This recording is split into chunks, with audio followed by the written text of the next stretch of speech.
Assalamu alaikum, paix à vous tous et à vous toutes. Bienvenue sur ma chaîne Retour à l'Islam TV. Bienvenue dans cette nouvelle vidéo. C'est l'épisode numéro 2 de la partie 1. Alors je rappelle que dans la série de vidéos que je vais faire, comment Allah m'a guidé, il y aura 3 parties. Donc la partie 1, c'est le moment où j'étais enfant et adolescent. Donc voilà. Donc on est toujours dans cette partie-là. Donc, un petit résumé sur l'épisode numéro 1. Donc, l'épisode numéro 1, j'ai raconté que lorsque j'étais enfant dans la religion, etc. Pour ceux qui n'ont pas vu la vidéo. Et j'ai raconté en fait la vision, ça c'est très important, des anges. Pour moi, c'est un ange, ça ne pouvait pas être autre chose. Pourquoi c'est très important? Parce que vous allez voir à la fin, dans la 3e partie, lorsqu'Allah va me faire revenir dans la religion, eh bien, cet ange, voilà. Allah va me montrer d'autres visions par rapport à cet ange. Et vous allez comprendre pourquoi je vous ai dit que cette vision-là est très très importante. Et à cette époque, en fait, moi je pensais que tout le monde croyait en Dieu, en fait. Puisque je suis né dans un pays musulman, tout le monde était musulman. Je ne savais pas qu'il y avait des gens qui ne croyaient pas en Dieu. Je ne savais pas qu'il y avait des gens qu'on appelle des chrétiens. Je ne savais pas qu'il y avait des témoins de Jéhovah, etc., etc. Et c'est ça ce que je vais découvrir, en fait. À l'école, mon meilleur pote, en fait, il était athée. Pourtant, on était des enfants. Mais à cette époque-là, comme j'allais à la mosquée avec les amis de mon quartier, donc souvent, ça nous arrivait de parler de basket, de foot, de tout et de rien, mais ça nous arrivait aussi de parler de religion. Et mon meilleur pote à l'école, c'était un arabe en plus, c'était un rebeu. Et lui, il n'était pas croyant. Il ne croyait pas en Dieu. Et je ne savais pas, en fait, je ne connaissais pas l'athéisme. En fait, à travers lui, j'ai appris ce qu'est l'athéisme. Parce que même si on était petit, mais lui, en fait, franchement, c'était un garçon très intelligent. Je me rappelle, on allait à la bibliothèque, on allait lire des livres, des BD, etc. Et lui, il aimait trop lire. Et en fait, il n'était pas croyant. Je trouvais ça bizarre, parce que je me suis dit déjà, il y a des gens qui ne croient pas en Dieu. Pour moi, c'était quelque chose de nouveau, mais en plus, c'était un arabe, et un arabe qui ne croit pas en Dieu. Voilà, moi c'était une découverte si vous voulez. Je venais d'apprendre ce qu'est l'athéisme. Et ça je ne vais pas dire c'est un choc, mais c'est une découverte. Mais je venais aussi d'apprendre autre chose, parce qu'à cette époque, dans mon quartier, il y avait des gens qui venaient souvent taper aux portes, et c'était les témoins de Jéhovah. Et ça, je ne connaissais pas non plus. Je me rappelle qu'ils venaient chez moi, ils essayaient d'embrouiller ma mère, des fois même ils rentraient à la maison.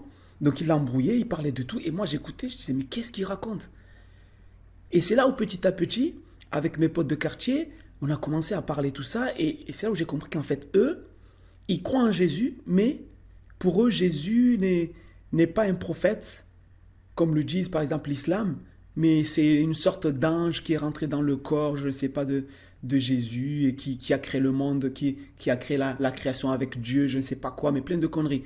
Et en fait, quand on les voyait, on disait, ce sont les gens qui veulent égarer les musulmans, en fait. C'est comme ça comment on les appelait, comment on les voyait un peu, les témoins de Jéhovah. Donc ça, je ne connaissais pas quand j'étais petit. Donc j'ai découvert ça, j'ai découvert qu'il y a des gens qui connaissent Jésus, qui connaissent Dieu, mais qui ne sont pas musulmans.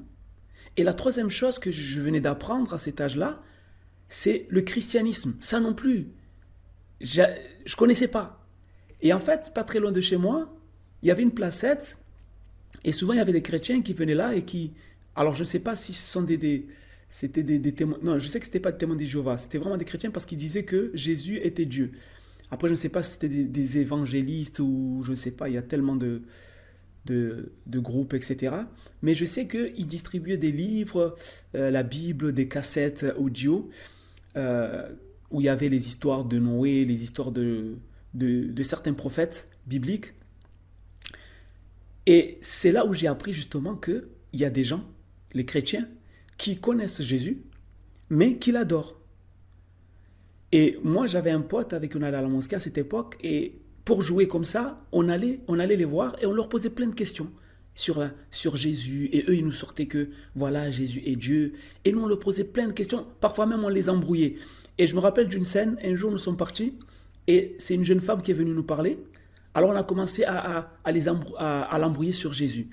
Et on l'a tellement embrouillé qu'en fait on lui posait des questions, mais elle n'arrivait pas à nous répondre. Donc il est parti appeler un autre homme en fait. Et lui, il est venu, il a commencé, et nous, on a commencé à lui poser des questions, on a dit, mais vous croyez vraiment que Dieu, il peut être un homme, en même temps être un esprit, je ne sais pas quoi. Et là, il nous a fait, écoute, je vais vous donner un exemple. Il nous a donné l'exemple de l'eau. Et en fait, c'est la première fois qu'une personne essayait de m'expliquer la Trinité. Parce qu'en fait, il nous a expliqué un peu leur vision de la Trinité. Donc, je me rappelle, il nous avait dit, en fait, l'exemple, c'est l'eau à l'état liquide, l'eau à l'état solide et on va dire à l'état gazeux. Et nous, on a commencé à lui poser encore des questions parce que nous, même si on était enfants, mais il y avait Al-Fitra. Al-Fitra, c'est vraiment ça. C'est-à-dire, on avait la certitude, en fait, au fond de nous, c'était logique, c'était naturel, que Dieu ne pouvait qu'être unique. Que lorsqu'on dit Dieu, c'est l'être suprême, c'est le créateur de toutes choses. Donc, il ne pouvait pas être un homme ou se transformer en quoi que ce soit. Il ne pouvait pas être une créature. Ça, on avait cette certitude-là. Et je me rappelle qu'on l'a tellement embrouillé qu'à la fin, bon, il en a eu marre de nous. Et je me rappelle, il nous a passé, je crois, on avait pris des livres, des cassettes, des trucs comme ça. On les a pris, on est parti. Et moi, je suis parti chez moi, je suis parti écouter les histoires de Noé. Mais c'était juste un amusement. Donc, en fait, je venais d'apprendre qu'il y a des gens, en fait, qui croient en Jésus, parce que pour moi, c'est un prophète, comme l'islam me l'avait appris, mais qui adorent Jésus. Pour eux, Jésus est un Dieu. Donc, ça, tout ça, l'athéisme, le christianisme, les témoins de Jéhovah, en fait, dans ma tête, il a commencé à avoir une certaine confusion. Je ne comprenais pas parce qu'en fait, je me posais des questions. Je me disais que ces gens-là, ils sont comme moi. Ils sont gentils comme moi. Bon, j'étais naïf aussi, je l'avoue. Mais comment ça se fait que ils n'ont pas la même conception de Dieu que moi? Et pourquoi moi j'ai la vérité et pas eux? Donc là, je commençais en fait à me poser des petites questions bébêtes comme ça. Mais voilà, j'étais dans une confusion en fait. Parce que même si je croyais vraiment que Dieu est unique, que le prophète Mohammed est un prophète, mais le fait de voir des personnes comme moi qui sont aussi gentilles, aussi sympas, parce qu'ils n'étaient pas méchants, croire en autre chose que ce en quoi je crois, je me disais, mais alors qu'est-ce qui me dit que moi j'ai la vérité et pas eux? Parce qu'en fait, je ne connaissais pas bien leur religion. Donc je me posais en fait cette question. Mais en fait, c'est pas ça qui va me faire le plus de mal. Ce qui va me faire le plus de mal, en fait, quelques temps après, toujours dans la même période, ça sera l'attaque des djinns en fait. Parce que c'est une époque aussi que les djinns ils vont commencer à m'attaquer. Mais ça, j'en parlerai, Inch'Allah, dans les prochaines vidéos. Mais dans cette époque, en fait, je vais faire un rêve qui va être important, ce rêve, et vous allez comprendre pourquoi. En fait, à cette époque-là, comme j'allais à la mosquée, tout ça, j'étais assidu. De temps en temps, je faisais des jolis rêves. Je me voyais en train de lire le Coran, je me voyais aller à la mosquée. Donc tout ça, c'était des rêves, hein, franchement, qui étaient bien. J'étais content de faire de temps en temps ce genre de rêve. Même si de temps en temps aussi, je faisais des cauchemars. Mais un jour, j'ai fait ce rêve où je vois Jésus. Donc en fait, je le vois dans le désert. Il est habillé modestement. Il avait un bâton. Il avait une sorte de djellaba en fait. Il avait, je ne sais pas si c'était une cape, mais il avait quelque chose sur ses épaules. Et il marchait dans le désert. Et il était très modeste. Voilà, c'était quelqu'un de... Comme je l'ai vu dans le rêve, c'était vraiment quelqu'un qui était modeste, qui était simple.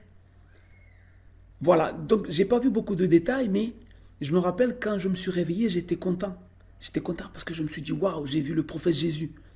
J'ai vu le prophète Jésus. Donc pour moi, c'était une bonne nouvelle. Mais pourquoi je dis que ce rêve va être important en fait dans ce qui va m'arriver? C'est qu'en fait, lorsque les djinns vont commencer à m'attaquer, ils vont se servir de ce rêve-là pour mettre de la confusion dans ma tête lorsque, par exemple, je vais être en prière ou quoi que ce soit. Mais bon, mais ça, je vais le raconter plus tard. Mais sur le moment, ça m'a pas troublé. C'est pas parce que j'ai vu Jésus que j'allais appeler les chrétiens que je voyais pour leur dire ah, maintenant je vais me convertir au christianisme. Non, moi quand je l'ai vu, je me suis dit voilà, j'ai vu un prophète, c'est super, c'est un bon rêve. Hein, parce qu'aujourd'hui, il y a des gens apparemment dès qu'ils voient Jésus en rêve ou je ne sais pas quoi, ah j'ai vu Jésus donc il faut que je l'adore. Non. Et si tu vois un ange, est-ce que tu vas l'adorer? Comme lorsque j'étais petit, ce que j'ai raconté dans le premier épisode. J'avais vu justement cet ange. Pour moi, c'est un ange. Mais je ne l'ai pas adoré. Moi, dans ma tête, je me suis dit, voilà, c'est Allah qui l'a envoyé peut-être pour me protéger. Mais je ne l'ai pas adoré. Donc, c'est pour ça que des fois, je suis étonné maintenant quand j'entends des gens, ouais, j'ai fait un rêve, j'ai vu Jésus, alors il faut que je devienne chrétien. Non, pourquoi? Et si tu vois un ange, tu vas adorer l'ange, tu vas te prosterner devant lui. Alors si tu vois Jésus, tu vas te prosterner devant lui. Non. Pour moi, en tout cas à l'époque, mon état d'esprit, c'était ça. J'ai vu Jésus, pour moi, c'était une bonne nouvelle parce que c'est un grand prophète de l'islam. C'est comme quand j'avais vu l'ange. Donc pour moi, c'est quelque part une bonne nouvelle. Quand j'ai commencé à grandir, que je commençais à comprendre que ce que j'avais vu en fait c'était un ange, je me disais c'est une bonne nouvelle parce que peut-être c'est Dieu qui l'a envoyé pour me protéger. Voilà, donc c'est une bonne nouvelle. Donc ce rêve-là va être important, comme je l'ai dit, parce que plus tard, dans les prochains épisodes, vous allez voir que lorsque les djinns, et c'est ça ce qui va me faire le plus de mal, ce sont en fait, j'en suis sûr et certain, les djinns qui vont commencer à me mettre de la confusion dans ma tête par rapport à Jésus. Parce que depuis que j'ai fait ce rêve-là, j'ai commencé à avoir une autre image de Jésus. En fait, avant, je l'aimais comme n'importe qui, en tant qu'un prophète normal. Mais là, le fait de l'avoir vu, là, on va dire que mon amour pour lui avait quand même augmenté, ce qui est tout à fait normal. Pourtant, dans ma tête, c'était quand même un prophète. Mais j'étais tellement content d'avoir vu ce prophète-là que pour moi, voilà, il avait une petite place spéciale dans mon estime, on va dire. Bien que, en tant que musulman, normalement, tous les prophètes sont au même niveau. Notre prophète, le dernier, c'est le prophète Mohammed. Mais c'est vrai, le fait d'avoir vu Jésus, donc je me suis dit, voilà, c'est une bonne nouvelle. Voilà, c'est bien. Voilà. En fait, je ne sais pas comment vous l'expliquer, mais voilà, il avait une petite place spéciale dans mon cœur, on va dire. Et c'est là où les djinns vont justement utiliser ça pour essayer de m'embrouiller plus tard. Mais ça, j'en parlerai un peu plus tard. Donc, ce qu'il faut retenir, c'est que à cette époque-là, dans cette période-là, ce sont les confusions qui vont commencer. Parce que jusqu'à là, je pensais que tout le monde croyait en Dieu. Ça paraît bête et naïf, mais certainement j'étais naïf et peut-être bête aussi. Quand tu as 10 ans à peu près, parce que c'était 10 ans, 11 ans, cette période-là, eh bien oui, étant donné que j'ai grandi dans un pays musulman, autour de moi, il n'y avait que des gens qui croyaient en Dieu. Donc, lorsque je suis venu en France et que voilà, je voyais des gens qui ne croyaient pas en Dieu, etc., pour moi, c'est tout nouveau. D'autant plus, mon meilleur pote, voilà, il était athée. Donc, tout ça, ça va commencer petit à petit à créer une certaine confusion en moi. Et en fait, c'est ça qui va commencer avec l'attaque des djinns, tout ça, qui vont essayer de m'embrouiller par rapport au rêve de Jésus que j'avais vu, qui vont commencer à m'embrouiller. Et petit à petit, c'est là où je vais commencer à basculer. Mais en fait, avant ça, Dieu, en fait, va me montrer un rêve que je vais raconter dans la prochaine épisode. Et en fait, dans ce rêve-là, maintenant avec le recul, je me rends compte qu'en fait, dans ce rêve, Allah m'avait montré tout ce qui allait m'arriver. C'est-à-dire, dans ce rêve-là, il va me montrer comment je vais m'éloigner de lui, de la religion, et comment je vais revenir, etc., etc. Mais ça, Inch'Allah, ça sera dans la prochaine épisode. Et en attendant, portez-vous bien, et je vous donne rendez-vous dans la prochaine vidéo. Inch'Allah, assalamu alaikum.